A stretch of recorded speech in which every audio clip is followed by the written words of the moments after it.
नमस्कार. BMS second year अगततंत्र एवं विधिवैद्यक या विषयातील आज आपण short tips and tricks for स्थावर विष म्हणजे कोणताही स्थावर विष जर तुम्हाला पेपरला विचारला तर त्याबद्दल कसं आन्सर करायचं, त्याचं पॉईंट वाईज कसं आन्सर लिहायचा ते आपण आज या व्हिडिओमध्ये पाहणार आहोत. सोबतच आपण 1-2 शॉर्ट ट्रिक्स आणि सोबतच एक टेबल पाहणार आहोत ज्याद्वारे तुम्ही सर्व स्थावर विष एकत्रितमध्ये त्याची सर्व माहिती लक्षात ठेवू शकता. व्हिडिओ सुरू करण्याआधी मी तुम्हाला एक गोष्ट सांगू इच्छितो की इथून पुढे जे आपण व्हिडिओ अपलोड करणार आहे BMS सेकंड इयर संबंधित ते सर्व शॉर्ट टिप्स अँड ट्रिक्स असणार आहेत विविध विषयाच्या.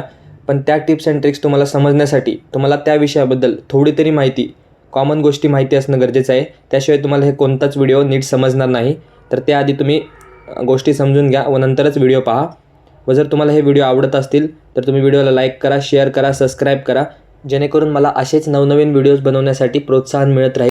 तसंच जर तुम्हाला कोणतीही टिप्स अँड ट्रिक्स जर समजत नसेल किंवा काही अडचणीत असेल तर तुम्ही व्हिडिओच्या खाली कमेंट देखील करू शकता. तर सुरुवातीला पाहूयात की जर कोणता तुम्हाला स्थावर विष विचारला, समजा SAQ किंवा LAQला, तर त्याबद्दल कसं लिहायचं. जर तुम्हाला असं विचारलं की सविस्तर वर्णन करा तर कोणते पॉईंट्स आले पाहिजे ते हे खाली दिलेले आहेत.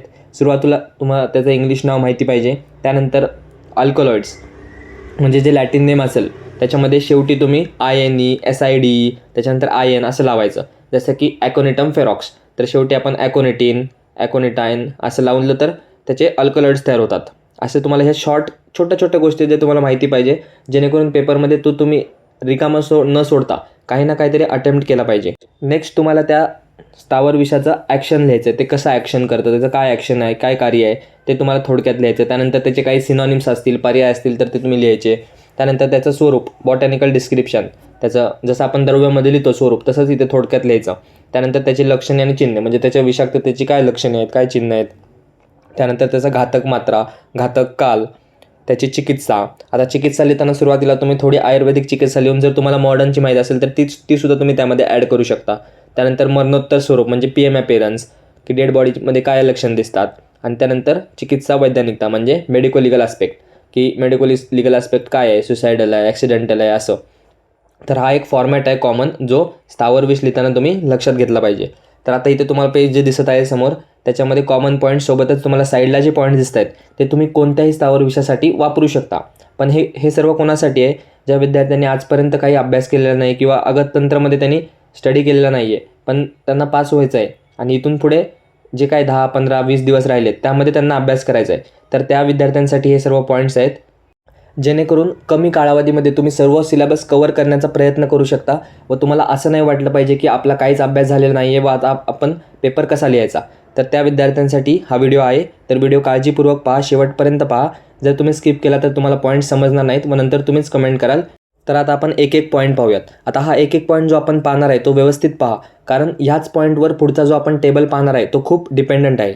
म्हणजे हे पॉईंट जर तुम्हाला क्लिअर समजले तर पुढचा टेबल तुम्ही नुसता पाठ जरी केला तरी तुमच्या तो लगेच लक्षात येऊन जाईल. त्यामुळे हे पॉईंट्स व्यवस्थित लक्ष देऊन पहा. तर सुरुवातीला तुम्हाला कार्डियक म्हणजे काय, तर हृदय अवसादक, त्यानंतर CNS डिप्रेसंट म्हणजे प्रमस्तिष्कीय प्रभावक, इरिटंट म्हणजे क्षोभक आणि स्पायनल म्हणजे सुषुम्ना नाडीवर प्रभावक. तर हे 4 कन्सेप्ट तुम्हाला माहिती असल्या पाहिजेत.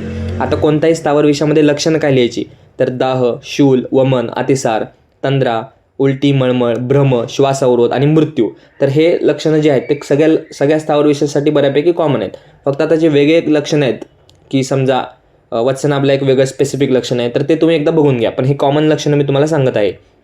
त्यानंतर कार्डियक जर एखादं द्रव्य असेल तर त्यामध्ये काय लिहायचं, स्वेटिंग, नॉशिया, ओमिटिंग, त्यानंतर हायपरटेन्शन, टॅकिकार्डिया, अरिदमिया, BP कमी होतो. इरिटंट असेल तर काय लिहायचं, बर्निंग, नॉशिया, ओमिटिंग, रेडनेस, त्यानंतर डायजेस्टिव्ह प्रॉब्लेम असतात, ॲबडोमिनल पेन, डायरिया. तर हे सर्व येतं. त्यानंतर आहे PM अपीअरन्स. PM अपीअरन्समध्ये काय लिहायचं कॉमन गोष्टी, तर श्वास अवरोध असतो. त्यानंतर इंटरनल विजरा कंजेस्टेड होतात. त्यानंतर प्रेझेन्स ऑफ, आता जर बिया असतील म्हणजे जर वत्सनाभच्या बिया आहेत तर प्रेझेन्स ऑफ बिया steeds in the stomach, smell असतो. MLC मेडिको लिगल ॲस्पेक्टच्या पॉईंटमध्ये काय येणार कॉमनमध्ये, तर एकतर सुसायडल असतं. आता विष कोण घेतं, तर सुसायडलच घेतात. कॅटल किलिंगसाठी करतात. त्यानंतर रेप केसेसमध्ये रेअर असतं आणि किडनॅपिंग केसेसमध्ये. तर हे तुम्हाला ते क्वेश्चन बघितल्या तुम्हाला जे पॉईंट आठवायला पाहिजे ते हे सर्व पॉईंट्स आहेत. आणि शेवटी चिकित्सामध्ये विष घेतल्यावर काय करतो आपण, तर वमन, उदरधावन, ॲक्टिवेटेड चारकोल, त्यानंतर कधी ॲट्रोपिन वापरतो, गॅस्ट्रिक लवाज देतो, एमिटिक्स म्हणजे उलटी काढण्यासाठी द्रव्य देतो. तर हेच सर्व येतं. बऱ्यापैकी स्थावर विषयामध्ये सर्व हेच पॉईंट्स आहेत. तरी तुम्ही एकदा ॲनालिसिस करा. एकदा तुम्हाला जर वाटत असेल की हे चुकीचं आहे तर ते तुम्ही कमेंट करू शकता. तर आत्तापर्यंत मी जे तुम्हाला सांगत होतो की मागचे पॉईंट्स खूप इम्पॉर्टंट आहेत ते आधी समजून घ्या आणि त्याच्यानंतरच तुम्हाला एक टेबल समजेल. तर हाच तुमच्यासमोर तो टेबल आहे. या टेबलमध्ये पहा, एक साईडला आपण द्रव्य लिहिलेले आहेत म्हणजे स्थावर विष लिहिलेले आहेत व एक साईडून आपण लॅटिन नेम, त्याचं कर्म, घातक मात्रा, घातक काल आणि त्याचं पर्याय आणि स्वरूप जेवढं होऊ शकेल तेवढं जास्त मॅटर आपण एका टेबलमध्ये बसवण्याचा प्रयत्न केलेला आहे. तर पहा, वत्सनाभ, ॲकोनिटम फेरॉक्स, कार्डियाक ॲक्शन आहे त्याची, घातक मात्रा चूर्णाची 1 ग्राम आहे, स्वरसाची 250 ml आहे, त्याचा घातक काल आहे 6 तास. पर्यायामध्ये अमृत विष, गोड विष, बचनाग आणि बचनाग. स्वरूप आहे क्षुप. नेक्स्ट आहे करवीर, नेरियम ओलिएंड्रम, कर्म आहे कार्डियक, घातक मात्रा आहे 15 ते 20 ग्राम, घातक काल आहे 20 ते 36 तास. त्याचा पर्याय आहे कनेर आणि अश्वमार आणि स्वरूप आहे क्षुप. नेक्स्ट आहे टोबॅको, निकोटियाना टोबॅकम, कार्डियक ॲक्शन आहे, 15 ते 30 ग्राम घातक मात्रा आहे, 5 ते 15 मिनटं त्याचा घातक काल आहे. नेक्स्ट आहे सेरेब्रा ओडोलम, सेरेब्रा ओडोलम त्याचं नाव आहे, कार्डियक ॲक्शन आहे आणि घातक मात्रा कर्नल ऑफ 1 फ्रूट आणि 2 ते 4 दिवस घातक काल आहे. तर हे सर्व द्रव्य जे आपण पाहतोय ते सिलेबस कॉपीनुसार आहेत. यात मी काय माझं स्वतःचं ॲड केलेलं नाही आहे. हे सर्व सिलेबस कॉपीमधले द्रव्य आहेत, त्यामुळे तुम्हाला पेपरलासुद्धा ह्यापैकीच द्रव्य विचारले जाणार आहेत. कुपिलू म्हणजे स्ट्रायचस नक्स वोमिका, कर्म आहे सुषुम्ना नाडीवर प्रभावक, 2 ग्राम घातक मात्रा आहे आणि 1 ते 2 तास घातक काल आहे. त्याचे पर्याय इथे दिलेले आहेत, कुचेल, कुचला, तिंटू, तिंडक आणि त्याचं स्वरूप आहे वृक्ष. त्यानंतर अहिफेन, त्याचं लॅटिन नेम आहे पॅपेवर सोमनिफेरम, कर्म आहे CNS डिप्रेसंट, घातक मात्रा 2 ग्रॅम आणि घातक काल 6 ते 12 तास. पर्याय आहे अफू, अफेन आणि अफुक. स्वरूप आहे क्षुप. त्यानंतर धतुरा, लॅटिन नेम आहे धतुरा मेटल, कर्म आहे प्रमस्तिष्कीय प्रभावक म्हणजेच CNS डिप्रेसंट आहे. त्याची घातक मात्रा सांगितले 100 सीड्स किंवा 60 mg, घातक काल आहे 24 तास. पर्याय सांगितलेत कनक आणि कंठफल. ह्याचंसुद्धा स्वरूप आहे क्षुप. तर ही सर्व माहिती आता बऱ्यापैकी तुम्हाला या टेबलमध्ये आलेलंच आहे. ह्याच्या व्यतिरिक्त तुम्हाला काय लक्षात ठेवायचं ते तुम्हाला मी मागे सांगितलं आहे, जसं की मेडिको लिगल ॲस्पेक्ट, चिकित्सा, त्यानंतर लक्षणं. तर तुम्ही एवढा जर हा व्हिडिओ पूर्ण नीट स्टडी केला व समजून घेतला तर तुम्हाला ते पेपरमध्ये व्यवस्थित मांडता येईल व व्यवस्थित आन्सर लिहिता येईल. त्यानंतरचं आहे भांग, त्याचं लॅटिन नेम आहे कॅनाबिस सटायवा, प्रमस्तिष्कीय प्रभावक द्रव्य आहे, 10 ग्राम त्याची घातक मात्रा आहे, घातक काल आहे 12 तास. त्याचा पर्याय आहेत भंग, भंगा, भंगी, विजया आणि हशिश. त्याचं स्वरूप आहे वृक्ष. नंतर जयपाल, क्रोटॉन टिग्लियम, क्षोभक आहे. त्यानंतर 4 ते 5 सीड्स म्हणजे बिया, त्याची घातक मात्रा आणि घातक काल 1 ते 3 दिवस.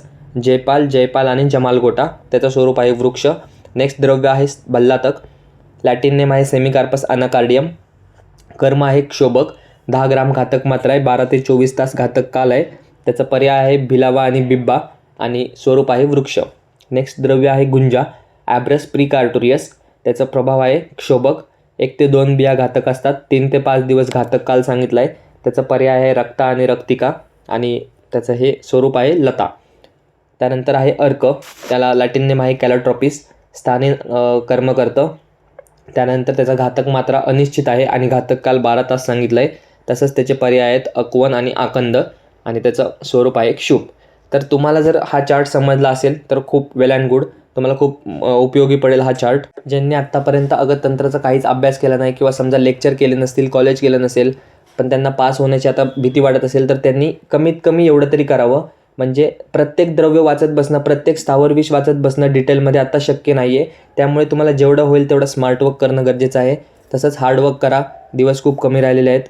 जेवढं तुम्ही आत्ता कराल ते तुम्हाला खूप उपयोगी पडणार आहे पेपरमध्ये. त्यामुळे व्यवस्थित स्टडी करा. काही लागलंच तर तुम्ही कमेंट नक्कीच करू शकता. तर ह्या होत्या शॉर्ट टिप्स अँड ट्रिक्स, म्हणजे स्थावर विषयाबद्दल शॉर्ट टिप्स अँड ट्रिक्स होत्या. तर तुम्हाला जर व्हिडिओ आवडला असेल तर चॅनलला सबस्क्राईब करा, व्हिडिओला लाईक करा, तुमच्या इतर मित्रांमध्ये शेअर करा, जेणेकरून त्यांनासुद्धा एक्झामबद्दल टेन्शन येणार नाही. तसंच इतर विषयाचे सुद्धा आपण शॉर्ट टिप्स अँड ट्रिक्स लवकरच चॅनलवर अपलोड करणार आहोत. व तुम्ही जर मागचा द्रव्याचा शॉर्ट टिप्स अँड ट्रिक्सचा व्हिडिओ पाहिला नसेल तर तो सुद्धा आवश्यक पहा. द्रव्यगुणच्या पेपर 2च्या अनुषंगाने तो व्हिडिओसुद्धा तुमच्यासाठी खूप इम्पॉर्टंट आहे. तर भेटूया एका नवीन व्हिडिओमध्ये नवीन टॉपिकसोबत. धन्यवाद. So guys, subscribe Ayurveda Essence for more such videos. You will get all handwritten notes here.